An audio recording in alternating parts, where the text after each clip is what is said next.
Right, now we're going to start again, and it's chapter 17 of James and the Giant, no, chapter 15 of James and the Giant Peach by Roald Dahl. Now you may remember James was inside the peach, and the peach was starting to move. And the last chapter ended up 1 second later, slowly, insidiously, oh, most gently, the great peach started to lean forward and steal into motion. The whole room began to tilt over, and the furniture went sliding across the floor and crashing against the far wall. So did James and the ladybird, and the old green grasshopper, and Miss Spider, and the earthworm, and also the centipede who had just come slithering back down the wall. Centipede. So they're off on their journey in this peach.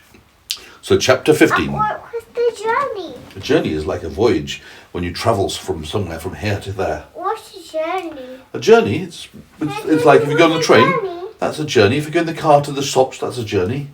It's when you go from somewhere to somewhere else, that's a journey. Outside in the garden, at that very moment, Aunt Sponge and Aunt Spiker had just taken their places at the front gate, each with a bunch of tickets in her hand, and the first stream of early morning sightseers was visible in the distance, climbing up the hill to see the peach. What time of hill to see the peach? The sightseers want to see the peach. They're going to pay money to see it. Which peach? The giant peach in the garden. Oh. Lie down. What was coming to see the peach? People want to pay to see it. They've never seen a giant peach before. They want to pay it? They have to pay money to Aunt Spiker and Aunt Sponge. To pay it? To pay the giant peach? Yeah, they pay money, not to the peach. They pay to Aunt Sponge and Aunt Spiker, and then they're allowed to look at the peach or take photos of it.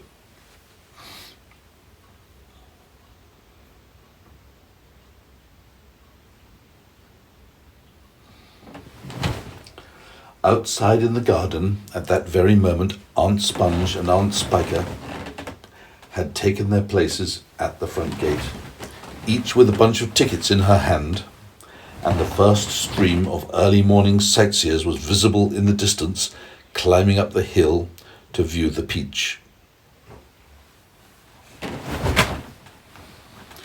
"We shall make a fortune today," Aunt Spiker was saying. "Just look at all those people." "I wonder what became of that horrid boy of ours last night," Aunt Sponge said. "He never did come back, did he?" "He probably fell down in the dark and broke his leg," Aunt Spiker said. "Or his neck, maybe," Aunt Sponge said hopefully. "Just wait till I get my hands on him," Aunt Spiker said, waving her cane. "He'll never want to stay out at night again by the time I've finished with him. Nice. Good gracious me, what an awful noise." What the awful noise? I don't know. I haven't read it yet. What I did what I did was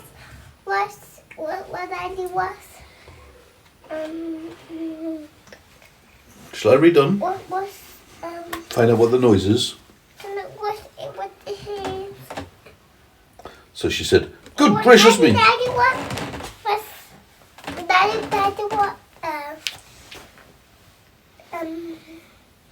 different. It's different. You mean what's the awful noise? No, what's different? What's different? What's it called? Was it something I read? You want me to read it again? Yes. Okay. It's So this was about what the punishment they're gonna give him. They're gonna cane his bottom. "Just wait till I get my hands on him," Aunt Spiker said, waving her cane. "He'll never want to stay out all night again by the time I've finished with him. Good gracious me, what's that awful noise?" Both women swung round to look.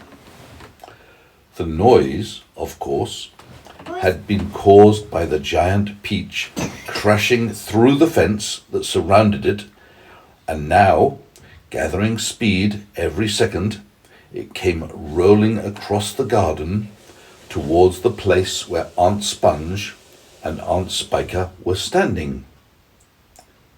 They gaped. Okay. When you open your mouth very wide in fear. They gaped. They screamed. Gape. They gaped. Again. Again. Now let's go on. They screamed. Can you show me how you gape? Now I'm going to read the story, please. They screamed. They started to run. What run? They panicked. What panic? You panic when you're frightened of something and you don't know what to do. You go, oh, what? No, there. They don't know what to do. They when you panic, you can't decide what to do next. You're in such a state. You're so frightened. Again. They panicked. Can you show me how you panic? Okay, I'll show you. I'm going to jump to the left and then jump to the right in panic. Oh no, what shall I do? Oh, no. Now I jump to the right. No. Oh, no, I should run here. No, maybe I should go there. Panic. You can't make up your mind quickly. You're in a real state because you're very, very frightened. That's panic. Okay. They panicked. They both got in each other's way. They began pushing and jostling. When you're rubbing shoulders with somebody trying to get past them. They began pushing and jostling. That means rubbing shoulders with each other, trying to push past each other. Can I see? There's nothing to see here. Yes. Look. I only can see those. Is that the X?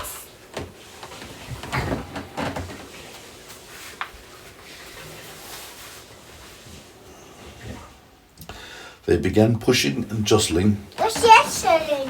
When you're trying to squeeze past somebody and your shoulders are getting in the way. I was sporty. What's what?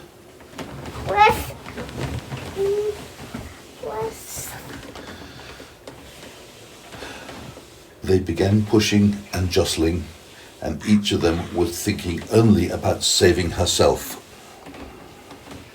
Aunt Sponge, the fat one, tripped over a box that she brought along to keep the money in,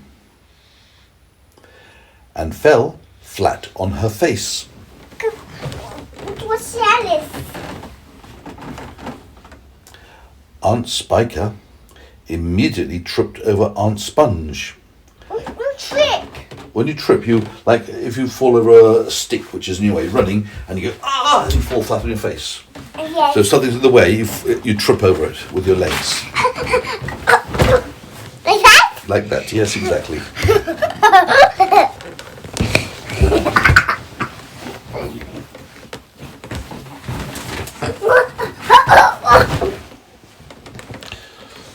Aunt Spiker immediately tripped over Aunt Sponge and came down on top of her.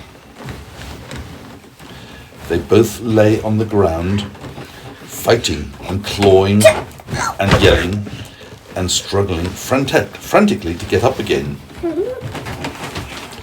But before they could do this, the mighty Peach was upon them. There was a crunch. And then there was silence. The Peach rolled on. And behind it, Aunt Sponge and Aunt Spiker lay ironed out on the grass as flat and thin and lifeless as a couple of paper dolls cut out of a picture book. And that's the end of the chapter. Next chapter will be 16.